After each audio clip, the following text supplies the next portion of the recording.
"Lisa, after 12 years, we're eliminating your role," Dana said with that smug little smile she always wore when delivering bad news. "Pack up your desk by Thursday." The HR representative sitting beside her nodded solemnly, as if this was some tragic, unavoidable circumstance, rather than a calculated decision to cut costs. I sat there in the sterile conference room at Hallwell and Knox Marketing Group, looking at these two women who thought they held all the cards. Dana Caldwell, my manager for the past 3 years, had never understood what I actually did. To her, I was just another expense line on a spreadsheet. The HR woman kept glancing at her watch, probably eager to get this unpleasant task over with. "I totally understand," I replied, keeping my voice calm and professional. The words came out easily because I had been practicing them for months. Dana blinked, clearly expecting tears or protests or some kind of dramatic reaction. "Well, that's good. We appreciate your professionalism about this." She shuffled her papers, looking almost disappointed that I wasn't falling apart. "My name is Lisa Granger. I'm 45 years old, and I had just been fired from the only job I had known for over a decade." But what Dana and her HR sidekick didn't realize was that I had been preparing for this exact moment since the rumors started circulating 6 months ago. While they thought they were blindsiding me, I had been 3 steps ahead, quietly building my exit strategy. The signs had been everywhere if you knew how to read them. Hushed conversations behind closed doors, sudden budget meetings, the way upper management started looking through us instead of at us. I had watched this company eliminate entire departments before, and I knew the patterns. The writing wasn't just on the wall, it was written in neon letters. But here's what they didn't know about me. I wasn't just some middle-aged operations coordinator they could discard without consequences. Over 12 years, I had become the invisible backbone of this place. Every vendor relationship, every process document, every client preference was stored either in my head or in systems that only I knew how to navigate properly. "Is there anything else you need from me?" I asked, standing up and smoothing down my skirt. Dana shook her head. "Just make sure to return your badge and laptop when you leave on Thursday." "Of course," I said, already planning how Tuesday morning was going to unfold.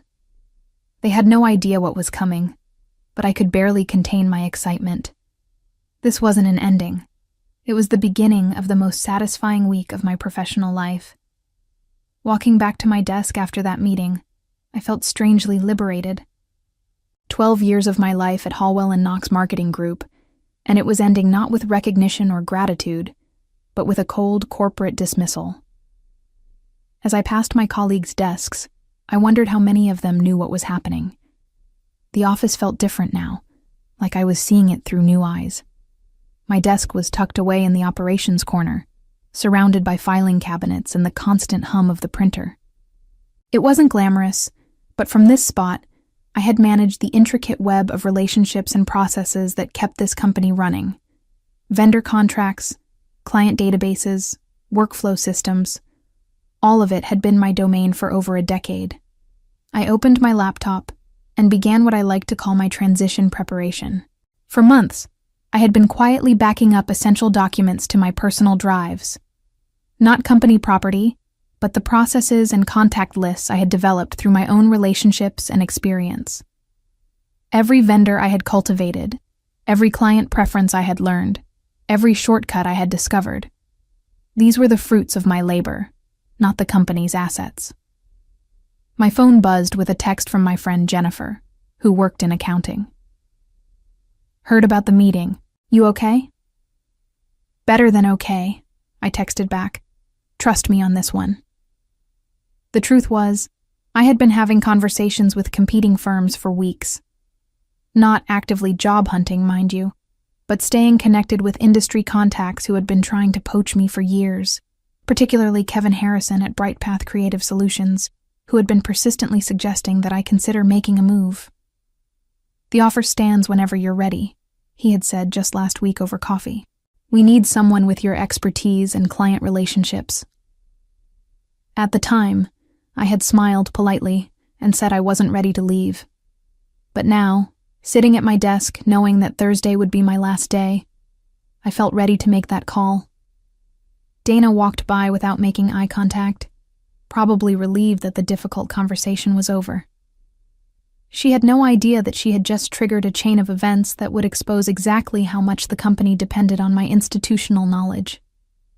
The vendor relationships I had built, the client preferences I remembered, the workarounds I had created when systems failed, all of that would disappear with me.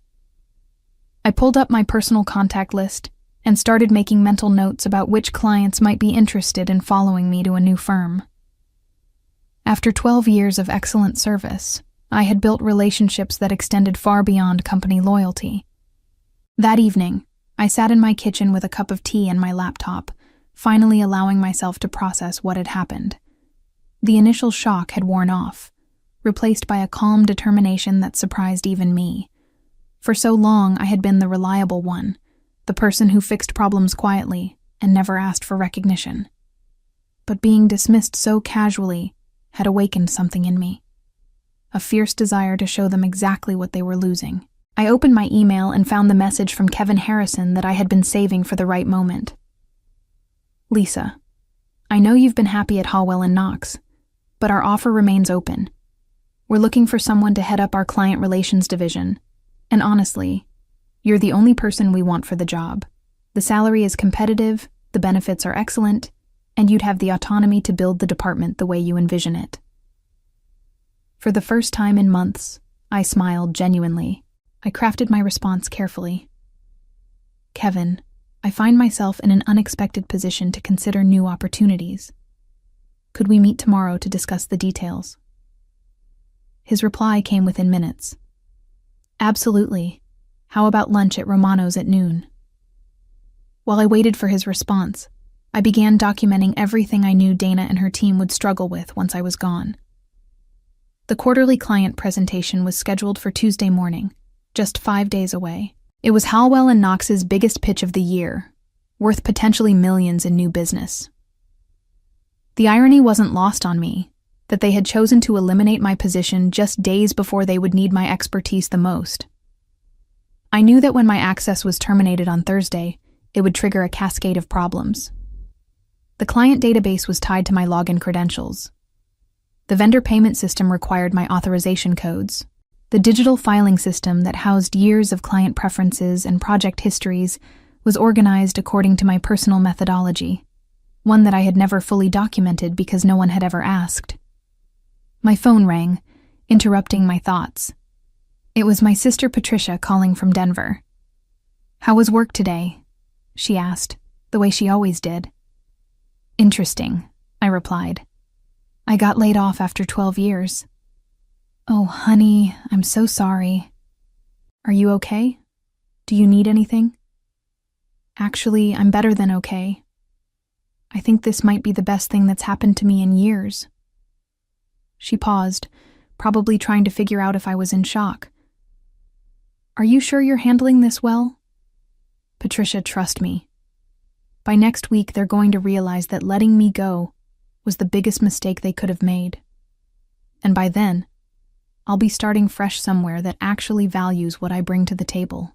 As I hung up the phone, I felt a surge of anticipation. Thursday couldn't come fast enough. Once my access was terminated and the chaos began, there would be no going back for any of us. Tuesday morning arrived with the kind of crisp autumn air that made everything feel possible. I had spent the weekend at my favorite coffee shop, Romano's, having the most productive business lunch of my career with Kevin Harrison. By Sunday evening, I had signed an offer letter as Director of Client Relations at Bright Path Creative Solutions, with a start date of the following Monday, and a salary increase that made 12 years of underpayment at Hallwell & Knox seem like ancient history. But the real satisfaction would come today. I arrived at Hallwell & Knox at my usual time, 7:30 in the morning, carrying my regular coffee and acting as if nothing had changed. Dana wouldn't be in until 9, and the quarterly presentation wasn't scheduled until 10. That gave me just enough time to watch the morning unfold exactly as I had predicted. At exactly 8 a.m., when the automated systems began their daily routine, the first security alert would trigger. My personal login credentials, which had been deactivated Thursday evening, were tied to more systems than anyone realized. The client database, vendor authorization portal, digital asset library, and project management system. All of them would lock down when they couldn't verify my access. I settled at my desk with my coffee and waited. At 8:05, Jennifer from accounting hurried over, looking frazzled. "Lisa, something's wrong with the vendor payment system. It's asking for authorization codes that I don't have." That's strange," I replied, taking a sip of my coffee. "Have you tried asking Dana?" "She's not in yet. Do you know what the codes might be?" I gave her my most sympathetic smile. "I'm afraid those were tied to my access credentials. Since I'm no longer with the company as of Thursday, the system probably automatically locked them out." Jennifer's face went pale. "But we have contractor payments due today. If we can't process them..." "I'm sure Dana will figure something out," I said calmly. At 8:15, Marcus from the creative team appeared at my desk, laptop in hand. "Lisa, I can't access any of the client asset files for the Henderson presentation. The system says I don't have permission." I nodded understandingly. "That folder was organized under my user account. You'll need someone with administrative access to reassign the permissions." "Who has administrative access?" "Well, I did. But since my credentials were deactivated..." I let the sentence hang in the air. Marcus looked confused and increasingly panicked. "But the presentation is in 2 hours." "You might want to talk to Dana about that," I suggested gently. By 8:30, my desk had become command central for a growing crisis. 3 more people had come by with various system issues, all tied to my deactivated access. The beauty of it was that I wasn't being difficult or withholding information. I was simply no longer authorized to help, and no one else had been trained on these systems. At 8:45, Dana finally rushed in, looking harried and clutching her phone. She had obviously been fielding calls from home. She beelined straight to my desk, her earlier smugness replaced by barely controlled panic. "Lisa, we need to talk," she said, trying to keep her voice low. "There seem to be some technical issues that we need your help resolving." I looked up at her with complete innocence. "I'd love to help, but as you mentioned Thursday, my role has been eliminated. I'm just here cleaning out my desk until Thursday." "But surely you can help us access the client files for this morning's presentation." "I'm afraid I can't access those systems anymore. My credentials were deactivated when HR processed my termination." The color drained from Dana's face as the full implication hit her. Dana stood at my desk, her composure cracking as she realized the magnitude of the situation. Around us, the office was buzzing with mounting panic as people discovered one system after another that they couldn't access. The quarterly presentation was scheduled to begin in less than 90 minutes, and half the materials were locked behind security protocols that only I had been authorized to navigate. "There has to be something you can do," Dana said, her voice taking on a desperate edge. "Can't you log in just this once?" "My access was terminated as part of standard security protocol," I explained patiently. "HR would have done that automatically when they processed my separation paperwork. I couldn't log in even if I wanted to." This was only partially true. While my company credentials had indeed been deactivated, I had anticipated this exact scenario and made sure to download copies of essential documents to my personal devices. But Dana didn't need to know that. Marcus appeared again, this time with 2 other team members in tow. "Dana, we can't find any of the Henderson Industries client preference files. Lisa says they were in a folder tied to her account." "What about backups?" Dana asked frantically. "I'm sure there are backups," I interjected helpfully. "But they would be in the archival system, which also requires special access permissions. IT might be able to help you, but that could take hours." As if summoned by our conversation, Henderson Industries themselves called. I watched Dana's phone light up with their number, and she shot me a pleading look before answering. "Good morning, Mr. Henderson. Yes, we're very excited about today's presentation." "What?" No. Lisa Granger she's transitioning to other responsibilities. I understand you had questions about the campaign messaging. I could hear Mr. Henderson's voice through the phone, asking specifically for me to clarify some details about their brand guidelines. Dana covered the phone and whispered urgently, "He wants to talk to you about their specific requirements." "I'm no longer authorized to speak on behalf of the company," I replied professionally. "Company policy prohibits former employees from engaging in client communications." Dana's conversation with Mr. Henderson continued for several more painful minutes, with her repeatedly promising that someone would get back to him with the information he needed. When she hung up, she looked like she might be sick. "Lisa, I think there's been a misunderstanding about your departure timeline," she said carefully. "Perhaps we could extend your last day until after the presentation." I tilted my head thoughtfully. "That's an interesting idea, but my paperwork has already been processed. I've already accepted another position that starts Monday. Changing the timeline now might create complications with the new company." This was the moment I had been waiting for. Dana's eyes widened as she processed what I had just told her. "You've accepted another position?" "Oh yes, I should have mentioned that sooner. BrightPath Creative Solutions offered me a director role. I'm very excited about the opportunity." I didn't need to spell out that BrightPath was one of Hallwell and Knox's biggest competitors. Dana was smart enough to connect those dots herself. I could see her mind racing, probably calculating how many clients knew me personally and might consider following me to my new firm. The phone at her desk rang again, then Marcus's phone, then Jennifer's. One by one, vendors and clients who had been used to working directly with me were discovering that their primary contact had vanished without notice. And with each call, the scope of the crisis became clearer to everyone in the office. Except they still didn't understand the full picture of what was coming next. By 9:30 a.m., the office had descended into complete chaos. Dana was fielding angry calls from clients while simultaneously trying to coordinate with IT to restore access to critical systems. The Henderson Industries presentation had been delayed twice, and I could see sweat beading on her forehead as she struggled to manage multiple crises at once.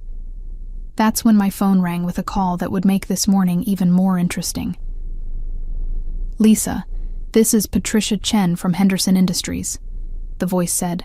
I recognized her immediately. She was the marketing director who had worked closely with me on several campaigns over the past 3 years. "I heard through the grapevine that you're no longer with Hallwell and Knox. Is that true?" I glanced around the office to make sure no one was listening. "Yes, my role was eliminated last week." "That's unfortunate for them," Patricia said, and I could hear the smile in her voice. "I don't suppose you'd be interested in hearing about some new opportunities. We've been considering bringing some of our marketing work in-house, and we need someone who understands our brand voice."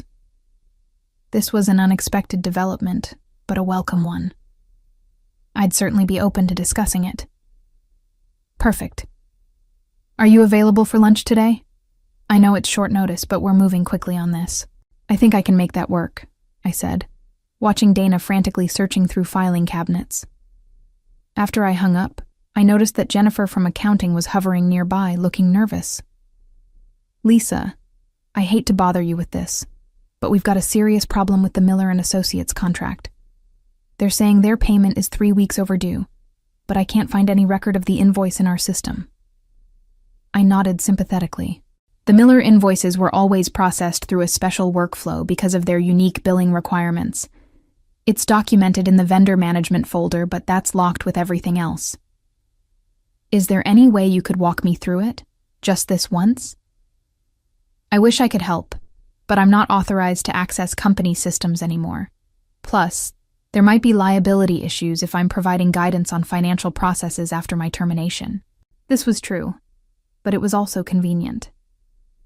I had no intention of solving their problems for them, not after the way they had dismissed me.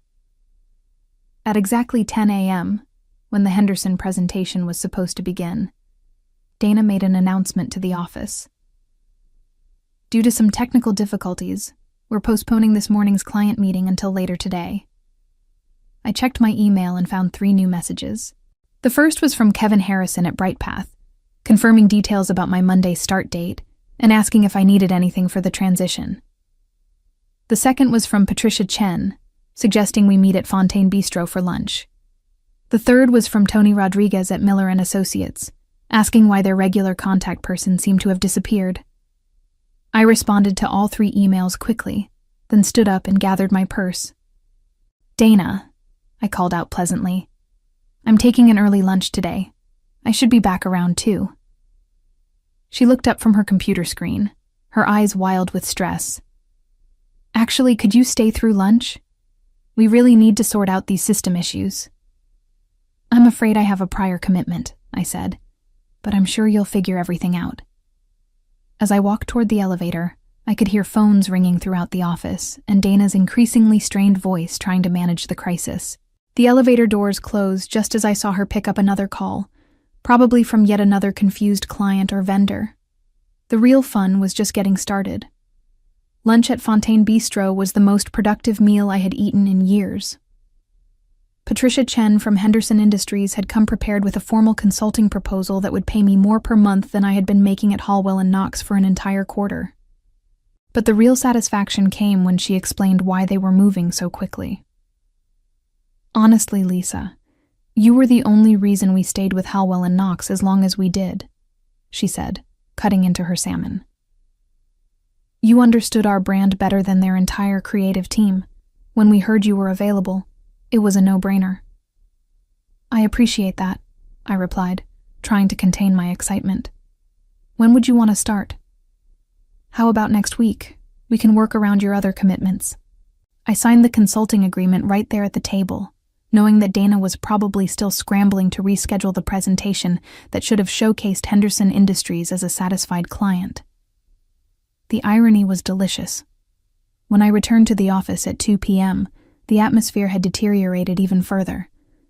Dana was on the phone with what sounded like damage control, while Marcus and 2 other team members were hunched over a computer, trying to recreate client files from scratch.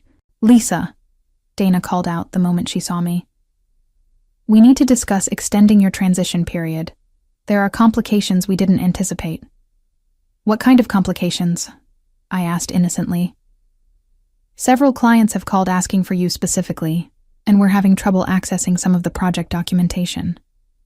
I nodded understandingly. "That does sound challenging. Unfortunately, as I mentioned, I start my new position Monday. Brightpath Creative Solutions is expecting me to begin client outreach immediately." The words hit their target perfectly. Dana's face went white as she realized that not only was I leaving, but I was taking my relationships directly to their competition. The final hours of Tuesday unfolded exactly as I had orchestrated. By 3 p.m., word had spread through the office that several major clients were requesting information about my new position. The Henderson Industries meeting had been rescheduled for Wednesday, but Patricia Chen had already informed them that Henderson would be transitioning to working directly with me as an independent consultant. Miller & Associates called again, this time speaking directly to Dana about their confusion over invoice processing and their preference for maintaining their working relationship with me. Tony Rodriguez was polite but clear. If I was no longer handling their account, they would need to reevaluate their partnership with Hallwell & Knox. At 4 p.m., Dana appeared at my desk one final time, looking defeated. "Lisa, I think we may have made a mistake with the timing of your departure," she said carefully. "Is there any possibility of reconsidering the new position? We'd be willing to discuss a significant increase in compensation." I looked up from my computer, where I had been responding to emails from 3 other former clients who had heard about my availability. "That's very generous, but I've already committed to Brightpath. And honestly, after 12 years here, I'm excited about the fresh start." "What about a consulting arrangement, just to help with the transition?" "My non-compete agreement with Brightpath wouldn't allow that," I lied smoothly. There was no non-compete, but Dana didn't need to know that. As I packed up the last of my personal items, I reflected on how perfectly everything had fallen into place. Tomorrow, I would officially clean out my desk and say goodbye to Hallwell & Knox forever. Monday, I would start fresh at a company that valued my expertise. And in between, I would begin consulting work that would pay me more in 6 months than I had made here in 2 years. Sometimes the best revenge was simply letting people discover their own mistakes. As I walked out of Hallwell and Knox for the last time, I realized that their short-sighted decision to eliminate my role had given me something far more valuable than job security. It had given me the courage to finally claim my worth in an industry that had undervalued me for too long. The journey from loyal employee to empowered entrepreneur had taught me that sometimes the most devastating revenge is simply succeeding beyond their wildest imagination.